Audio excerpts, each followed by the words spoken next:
Somos de verdad, somos de 500 aquí de nivel. Xa repartiremos, tranquilo. O que faremos, a nada pasar.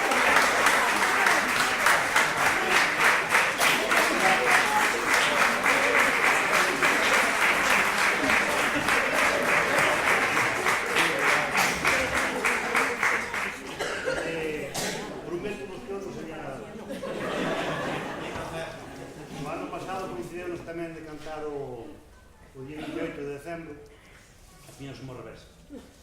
Miñas somos homes diante, as mulleres revisidas, sempre me esperan, e non sei como que pasa, para que sempre tenhamos algo este día, esperemos que siga pasando, porque isto ao público tamén lle gusta.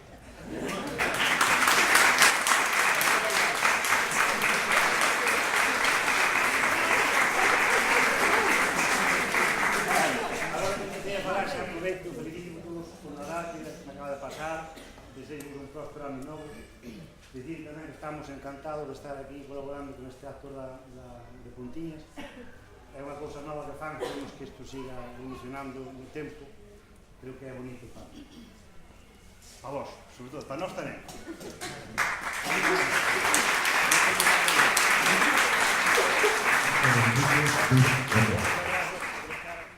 A todos, desearos felices fiestas. Este era el propósito de este grupo de conciertos, porque la Navidad pues, siempre está asociada con cánticos, villancicos, música, alegría, y hoy le toca el turno pues, a la Coral Polifónica de Piloño, que nos va a amenizar con su repertorio, un repertorio trabajado y que espero que sea de vuestro gusto.